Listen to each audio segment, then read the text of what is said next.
The Trump administration is radically reshaping America and the world around it. In the inaugural Vantage Point essay from Australia Institute Press, Dr. Emma Shortis examines Trump's grim vision for America and the future of the Australia-US alliance.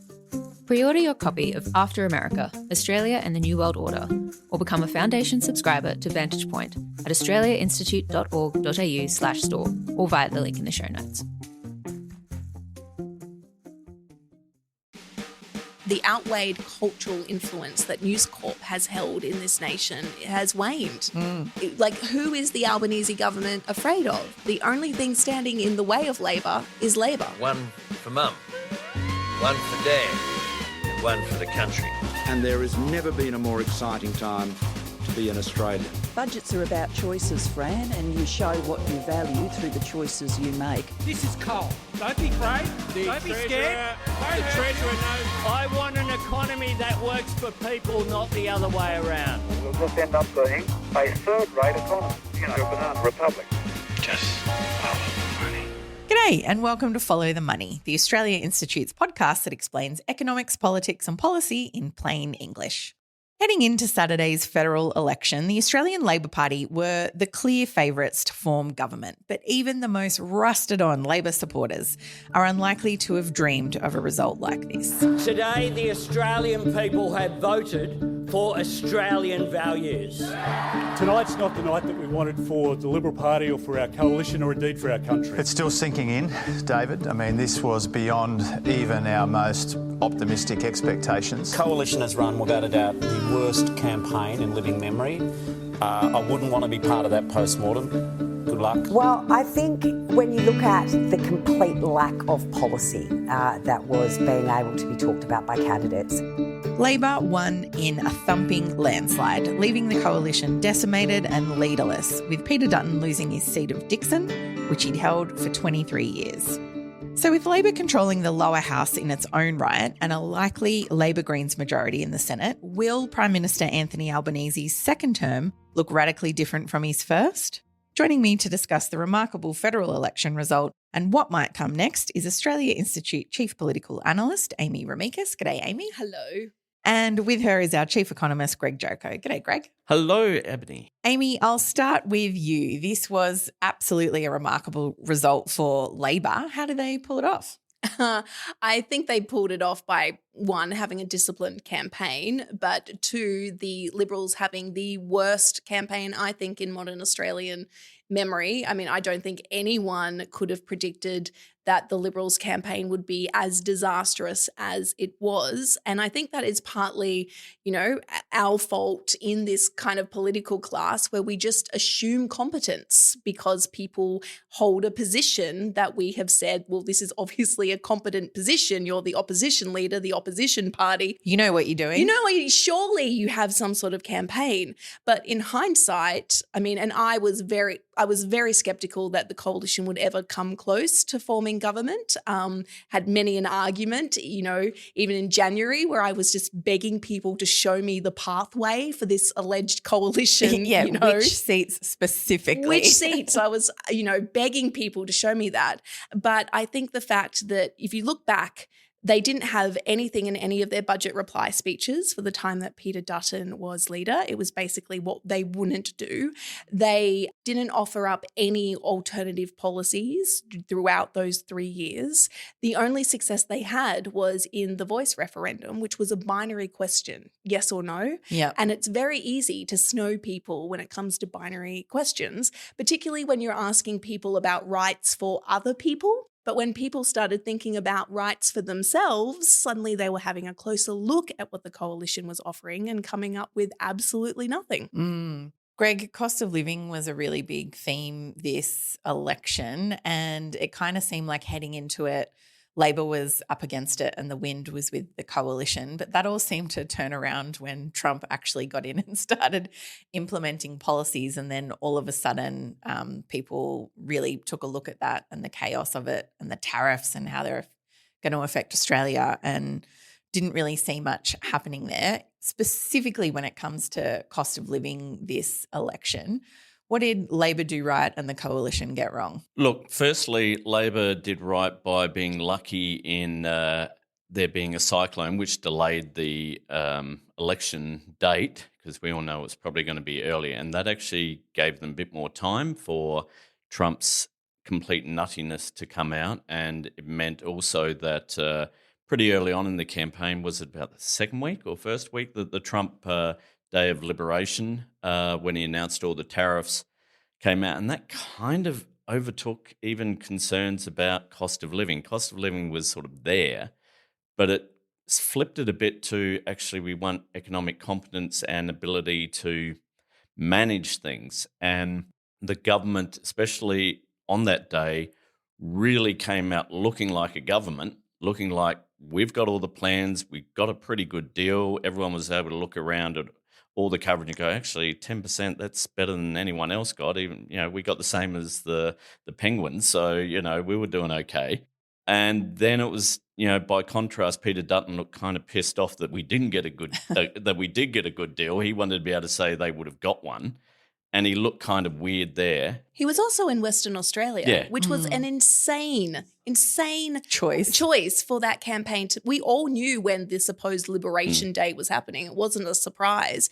Why did they send him to WA where you're behind the ball? Because of the time difference. Just literally because of the time difference. Yeah. They're a couple It was of hours before he managed to get in front of cameras. Whereas Albanese in Chalmers, like, bam. For Australia, these tariffs are not unexpected, but let me be clear, they are totally unwarranted. What we're seeing here is the impact of a series of bad decisions taken about tariffs, and the whole world is trying to get their head around the impacts. President Trump referred to reciprocal tariffs. A reciprocal tariff would be 0, not 10%. Straight into to the CPO. into the government offices, looking like Prime Minister. Also, before the election started, we did have the interest rate cut, and because of Trump's idiocy, very quickly it became clear that there were going to be a lot more interest rate cuts coming. And Dutton, for some reason, painted this as a bad thing, as a sign that, Chalmers thinks we're going to have a recession. That's why he's saying there's going to be more interest rate cuts. Everyone's going, what the hell? Are you saying interest rate cuts are bad? And also, Dutton tied himself in knots, and this is something that, to be honest, in our policy school that we did last year on talking about cost of living, one of the things we were saying, don't talk about inflation, talk about prices, talk about how everything costs more. Don't talk about inflation because no one understands inflation. So Dutton kept saying, core inflation is above 3%. I was going, what the hell is core inflation? I don't know what it is. And he's also saying, if you're a competent government, inflation can come down. And then what happened? Inflation came down. And so it sort of came down in the last week of the campaign, and it just made him look like he didn't talk about it at all then, and it was just, okay, better break glass and go to culture wars. But beyond that, I mean, the campaign for the coalition moving into the campaign was back on track. Let's get Australia back on track. And the issue with that, which we raised before the campaign and maintained during the campaign, is if prices start falling, if you get the interest rate cut, if inflation is falling, then you can say Australia is already back on track by these metrics that you have set. So the coalition campaign was basically saying everything that Labor's done is great. That's what we wanted. That's what we're arguing for. So they had nowhere to go. Yeah, because Labor was winning on their own metrics. Exactly. Yeah. And also just on the timing of the election, I mean, the National Secretary of Labor, Paul Erickson, does deserve a lot of credit there. He did make the parliamentary party hold its nerve to have a later election. Anthony Albanese always wanted one closer to, the May date that he was elected. Yep. But when everything was going haywire in January, February, there were a lot of calls that Labor just needed to rip off the Band-Aid and save, as many seats as they could, save the furniture became kind of the mantra. Paul Erickson basically got them to hold their nerve because he knew that the longer Trump was in power, the more likely it was people would see the reality of Trump policies, and that would mean that anyone flirting with that populist position would start to go, oh, actually, that doesn't look so great for me. Labor read the tea leaves on that. The coalition absolutely did not. Yeah. And even if you get to the policies, like their main two policies on cost of living were the petrol excise rebate cut and the tax offset. And both of them were 1 year. That's it. 1 year, and then we're going to go back. And it just had this real sense of, this is just sort of fly by. Did you just come up with this on the way into the press conference? There was no sort of sense of, oh, okay, there's a real plan. It was, we're just going to give you this for a year and then I don't know. And I think voters, and I always hate sort of trying to look into what voters are thinking, but they could never come across explain, well, what are you going to do in a year's time? Are you going to give everyone a tax increase? Yeah. And everyone's petrol is going to be more expensive? And it was always this, oh, well, we'll look at it when and it's like, no, we're here now. Tell us, and and almost by definition, the sugar hit that they kept criticising Labor for while, in government trying to fix the cost of living and address it. Amy, I just want to check in, I guess, on where we're up to in the count, because heading into the election, it looked like a minority government would be possible or probable. That obviously hasn't eventuated, but the performance of independents and minor parties, how's that looking now? Yeah, I mean, thanks to our preferential voting system, which should be protected, it is a much fairer system.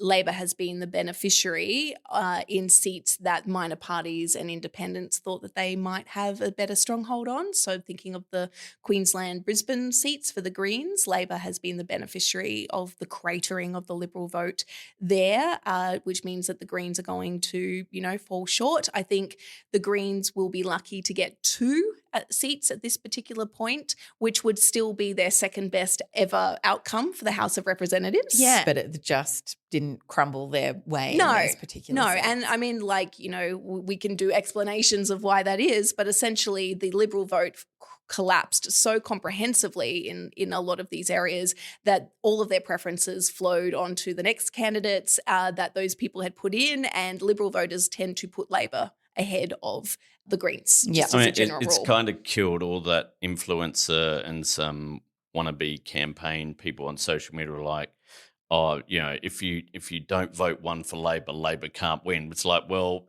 fewer people voted one for Labor than just about ever before in history, and we've got a thumping majority. So I think maybe there's something wrong with your maths. Yeah, it is, I think, the second worst preference. Yeah, and last time was the worst. This is second worst, and it's the best win ever? Yeah, since Hawke, I think, at least. But the proportion of people putting one Labor is the second worst in history. But because of the preferences, it has meant that they have got more seats. So everyone who's saying, oh my goodness, what's going to happen to the Greens? They did okay. And they did very okay where they have traditionally held their power source, which is the Senate. Yeah. And so we now have a Senate, which is going to mean that Labor only needs the Greens in order to pass legislation. So if they don't go to the Greens, if they try to cobble together some weird coalition of crossbenchers and the Liberal Party and the National Party, then they're making a very big choice about how they want to govern and where they want to take policy. In terms of the independents, we've kind of seen the same thing. I think that Zoe Daniels will struggle to hold on to Goldstein. But then when you look in what's happening in WA, Kate Chaney, who was considered to be the weakest Teal at the beginning of the election, she has had, an amazing campaign. And despite having the entire gas industry, the force of the West Australian media and Gina Reinhardt and all those other vested interests against her has comprehensively won. And we may actually see the independent in Fremantle come very close, and if she falls short, turning Josh Wilson's seat into a very marginal seat for Labor when he was considered one of the rising stars in one of the safest seats. Yeah. So it's a mixed bag, but just because you look at the numbers of how the House of Representatives has fallen, it's not the entire story behind the vote. As always, you need to go behind the numbers and to see what's happened. But I think the Senate will be where the power structures play out. But even on that, I think what you're saying about Fremantle and also in the ACT with Bean, there's real sort of canaries in the coal mine about, hey, Labor, it's not just the Liberals who are vulnerable to community independence. If there's a good community independent in your seat, as we always say, there's no such thing as a safe seat, and there's a few MPs finding that out right now. Yeah, and it's because the independents in those seats offered a more progressive policy platform. So Labor is in danger of being outflanked on the left, which is not something it had previously considered. It had dismissed those claims when they'd previously been made. But the wave that came for the Liberal Party before 2022 is going to come for Labor on the left, and it's up to them whether they listen to those messages or not. Yeah. We saw you wearing a Make Australia Great Again hat at a time when Donald Trump was poison to the world. We saw you give a speech in which you used a Donald Trump value statement. In terms of wanting this country to be great, Donald Trump doesn't own those 4 words, right? I do just want to spend a little bit of time. I think the big story is obviously the collapse of the Liberal coalition vote this election. And maybe the Liberal coalition itself, yeah. I just want to dig into quite how bad that result was. So it looks like they're entirely no seats whatsoever in Tasmania, and they're really struggling in, cities basically, Amy. Yeah, they're very few and far between in cities. Tim Wilson and Goldstein might be an exception there. There's no Liberal representation in Adelaide. They're locked out of that now, which, again, they lost leadership hopes in the loss of Sturt and other seats like that. Brisbane, Queensland in general, swung against the Liberal Party, and that is the state that they've always, had their in modern Liberal Party have held their power source and never have to worry about it. And we were all thinking, Victoria will swing, against Labor, and it didn't. It swung mostly against the Liberals, which turns that narrative on its head and shows that Victorian voters are very capable of separating state and federal elections. They're out of luck in WA. They're out of luck in the Northern Territory. It's Tasmania, as you said, and New South Wales. They didn't perform anywhere near as well as they thought that they would. And it does speak to that larger existential question of who is the Liberal Party in 2025? Who is the Liberal Party representing? And already on Sunday, immediately after the, what looks to be like another 14 seats lost, you had people within the coalition coming out and saying it's because we didn't go Trump enough. It's because we didn't go further to the right. Gina Reinhart has, penned an op-ed just being all like, they need to embrace more Trump policies, to which I'm like, okay, is this some sort of embedded espionage project where you just want to destroy them from the inside? There is nothing for women. It's 50% of the vote, nothing for women in the coalition platform or indeed in the party in terms of being listened to or security. There is nothing for people who are going, well, what do you have for me in terms of changing inequality or anything like that? There is nothing that they are offering beyond this very white, upper middle class Australia, which is not reflective of who Australia is any longer. And it's not like we didn't know. I mean, 2022 showed it. It was get real on climate change, get real on women, and they did not. They came up with nuclear, which was just insane, and everyone knew it was insane. And I was sort of tweeting, "Congratulations, Anthony Albanese, on your second term." When they actually came out and said, "Yep, we're going with them," I'm like, this is just not going to work. It's not only going to work, it's completely dealt them out of the conversation when it comes to the energy transition. I mean, Labor has won that. Yeah. Labor is in power for, let's say, 6 years, conservatively, because there is not going to be some sort of Queensland swing turnaround that's going to bring the Liberal Party back into any sort of electoral contention. So that's 6 years. Labor has won that argument on the energy transition. They completely dealt themselves out of that conversation, and they did it by arguing with a policy that they had previously scrapped under Scott Morrison because it was not feasible. It is so batshit crazy. Yeah. And I mean, I think when we're talking about how kind of irrelevant the Liberal Party have been, you kind of think back to, 2019. That was great for them. They won. They were in power. Morrison's miracle. How many seats did they have? what was it, 77? Yeah. Just over the 76 to be a majority. And that's kind of now they're looking at, can we get back to just that? And it's a long way back. Yeah. And there's not many people who are even around from then who are still in Parliament who look like adults in the room. So as sort of we've been banging on about, let them play in their little sandpit and squabble and listen to Gina Reinhardt or Andrew Bolt, or should they not? And as Amy is saying, if you've got 6 years, you've got the majority, you've won the argument on a lot of things. It's time for the ALP to just leave them behind a bit and say, you can catch up if you want. If you don't, you're never coming back. We don't need you. So I do want to move on to that next. So obviously now Anthony Albanese returns as the triumphant Prime Minister with a thumping majority in the lower house. What is the first item on the agenda for you? 20% cut in student debt, as I promised. That was kind of a key cost of living measure. Obviously it's aimed at young people. Greg, what else are we expecting to see out of the gate from this new Labor government? Well, renewed. Yeah, weirdly, one of the first other things that was just announced this morning is that they're going to maybe scrap the luxury car tax, which is not a real great side for a progressive agenda. No. But that's been done as a sort of sop to the EU to try and get an EU free trade agreement. I guess why would be giving up anything to get an EU free trade agreement? I'm not sure. Look, they actually didn't go to the election with a lot. It was almost like a government going with a small target. Let's let Peter Dutton, step on as many rakes as he can. He did.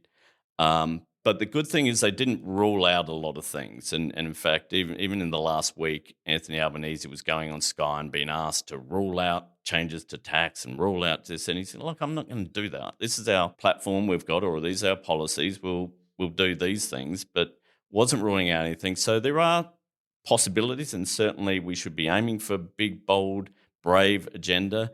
There's good stuff, some stuff on say housing, building 100,000 homes and to sort of get the public sector back in the housing market, which is a great thing. But really, I think there is a little bit of a blank slate to be filled with good ideas, because I think if they just do what they promise, they're going to run out of things very quickly. Run out of things quick. And they should be thinking, and for sure, they were going in there thinking this is probably going to be a minority parliament where everything's going to be a fight to get over. Yeah. Now it's like the game has changed. Mm. And, would have you gone to an election with the policies that they had if they knew they were going to win this big? Probably not. So I think there are things to be done. And, higher education's a classic where, they're forgiving of HECS debt and things. It's kind of a bit of it sounds good, but it doesn't have a great deal of impact on a lot of people, because uni fees are still the same price that Scott Morrison thought was a good idea to charge people for going to university. So there's a lot to be done there.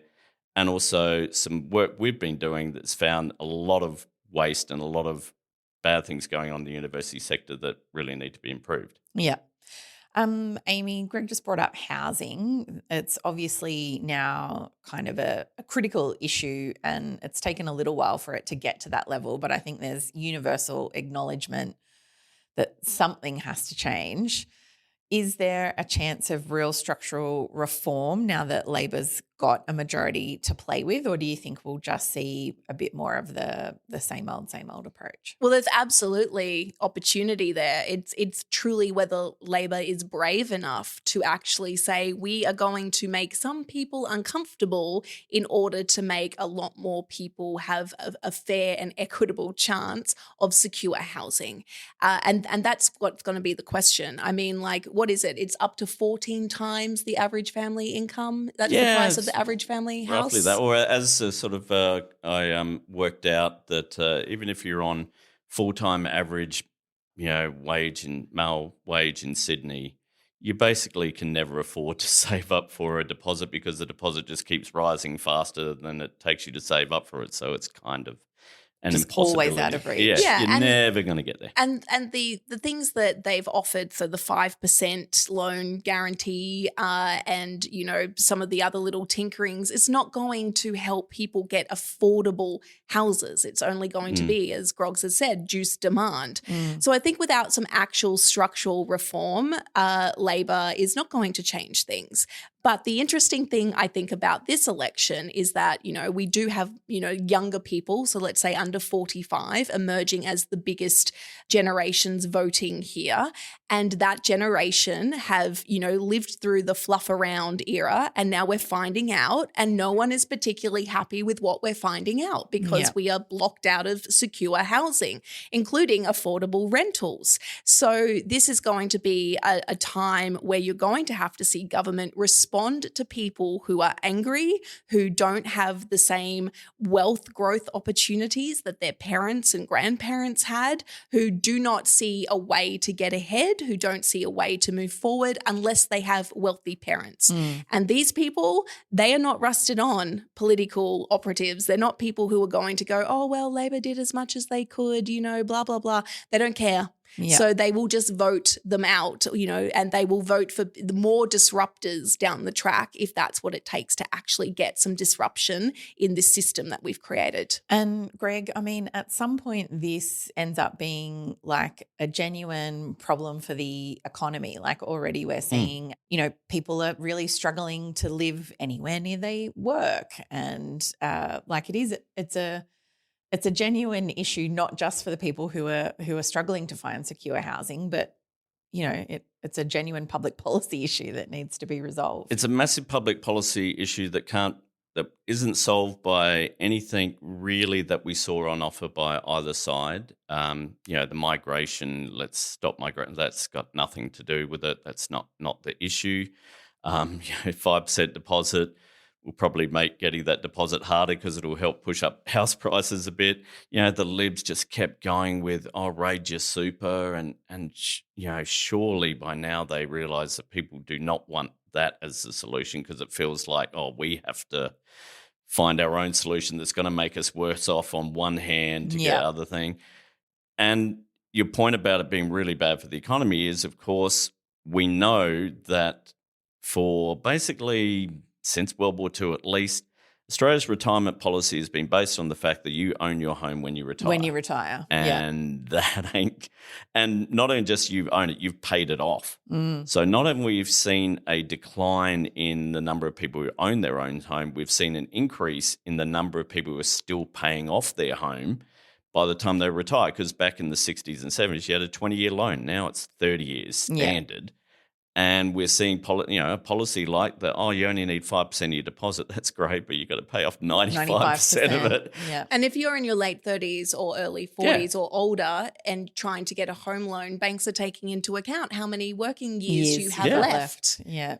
And so it's a case of, at the moment, we've got an entire retirement policy based around you own your own home. And so the solution has been, we've got to try and get more people owning their own home instead of, well, why don't we try and fix our retirement policy so it's not based around you need to own a home, but maybe if you're renting, you're actually secure and you're not going to be kicked out. You've got a long-term contract or, lifetime contract. They are known. Yeah. You know, and it's this type of thing that there needs to be some thinking. Clearly, obviously, capital gains tax, negative gearing need to be attacked. Our polling has shown, unfortunately, it's probably the least popular of the sort of changes that could be done. There's still, though, a sizable proportion of the population are in favour of it. But the other thing our polling showed is that everyone actually knows they're probably going to work the best. Yeah. So it's kind of like that. Everyone's like, but I wanted to negative gear one day, you know. But they also know, but actually this is the way it's got to be done. And so there is scope there.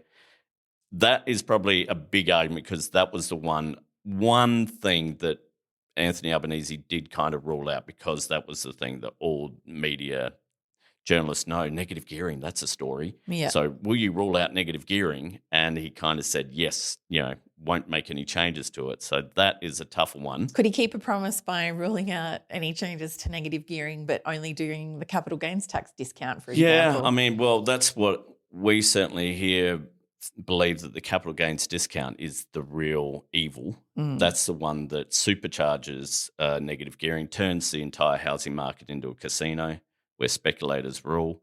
Get rid of that. And, it's just a tax move. 80% of the benefit goes to the richest 10%. So you're not going to be pissing off a lot of people. No, and Labor was extremely worried about making those changes to the stage 3 tax cuts for the perception that it might be seen as a broken promise, and they've just won a thumping majority after doing that. Maybe they do have the courage to tackle some of these things that they thought were the third rail. The other lesson from this election is that the outweighed cultural influence that News Corp has held in this nation has waned. They campaigned for Dutton very, very hard. Sky, after dark went, exceptionally hard to the point that they were basically crying that voters got it wrong immediately after. Like, who is the Albanese government afraid of? Yeah. Is it still afraid of News Corp? Well, if you are, why? Because the public isn't. Are you afraid of the Liberal Party? Well, if you are, why? Because, they're irrelevant in this political sense. Are you afraid that you're not going to win over most of the population? Well, the voting numbers wouldn't suggest that they have a problem with, dealing with some of these changes. So what is the block? Is it just Labor right within their own Labor just saying, we need to just steady. I think people are sick of steady. And that is one of the things that we saw from this election, is that the people that have held the cultural influence over our policy no longer matter to voters. So the only thing standing in the way of Labor is Labor. So that's kind of where I want to finish up, because obviously we can go over the entrails of the election, but it's not going to change a huge amount. And the exciting thing now is what happens in this new parliament. So surely, Greg, with just how big this win is, Labor has a bit of room to move here. It's got a strong endorsement from the electorate. What's your sense of how much they're willing to actually use it? Oh, look, it's a bit early days. I'm interested to see what they do with the ministries and who gets there, because that can give a bit of a sense of areas where they want to be conservative and areas where they're saying, actually, this is our priority. I mean, the thing is, for all their criticism that, we had of the first term in government, of them being a bit too safe, the stage 3 tax cuts change was not a safe move, and it worked a blinder. It lasted, the opposition lasted less than a week. And they just cowered, and everyone was like, break the promises that are bad and do things that are good. We like that. Also, they were really bold on industrial relations. And this was something that, they never would have done under Gillard and Rudd, because, the BCA, the Business Council and everything, they'll come after us. Well, they did come after, and no one gave a shit. Yeah. It's like, no, and yet we had the Business Council coming out on Monday saying, we want a bold agenda from the Labor government now. Can they change their IR laws? I'm like, no. They took them to a government. The government gave them the electorate gave them a thumping victory. Go forth and be bold. And, I can remember up to when they did the changes to the stage 3, you don't want to get into all body language and everything, but I can remember that speech that Anthony Albanese gave at the press. He was buoyant. He looked like, this is why I want to be Prime Minister. I'm doing things that are progressive, that are good. That are going to help people who are really struggling. And are kind of going to annoy the people who we like annoying, because they're going to go, what happened to our wonderful big tax cuts that we thought we were locked in stone? So I think more. So it is this case, these things that people think are locked in stone, they're not. You can change them, and people go, why were we doing that all along? Why weren't we having dental and Medicare? How stupid is that we don't have dental and Medicare? It's that type of thing where they could go and, who's going to argue against it? Yeah. I mean, they could do something on mutual obligations, which is basically work for the dole, essentially, in order to be able to get your minuscule welfare payment that you have to jump through a bunch of hoops that, private job providers have set for you. And we know doesn't work for anything other than the job providers who are making a lot of money out of this misery. They can, do more for disability pensioners, for people who are on job seeker. There is so much more that they could do. And I know that there's a lot of criticism, from our audience and other progressives who say, well, you're not giving them credit for what they have done. And it's not to say that they haven't done anything good, as Groggs has pointed out, but there is so much more that they could do and they're not. And that is what I find so frustrating, because there are material differences they could make to people's lives that are part of the Labor platform, that when you talk to Labor MPs are the things that they tell you that they want to do, and it's why they're in politics. That when you go back and you look at their speeches in opposition are the things that they were criticising and saying, we need to act on this. And then every single time they get power, they go, oh God, we don't want to shock anybody with having power. When Conservatives don't care what they do with power. They're going to change things the way that they think that they should be changed. And then it's baked in forever, and we forget that there was ever a different way of doing something. And Labor governments don't do that. So just use the power you've been given. There's a few MPs who probably should go back or all the MPs should go back and have a read of their first speeches in Parliament and just say, have we pushed for any of these things? Yeah. Am I still this person? Am I still this person? Yeah. Well, I was really curious to see. I think it was Jim Chalmers on the election night panel, kind of when it was clear Labor was going to do big numbers, kind of talking about they have all internalised the lesson of work choices when the Howard government got the Senate majority, and the danger of hubris, which, great, I don't want them to, just think that they've got carte blanche to do whatever the hell. But I was thinking about that, and surely the lesson of work choices is don't implement shit policies. Yes. It's not about the boldness of it. No. It was about actually that would harm a lot of people and only be good for business. Yeah. I mean, when you think back to all the criticism of the last 3 years, when people say, God, we want them to be bold, it wasn't, tax us more or make it harder for us to get a pay rise. It was, no, do good things, things we want. Yeah.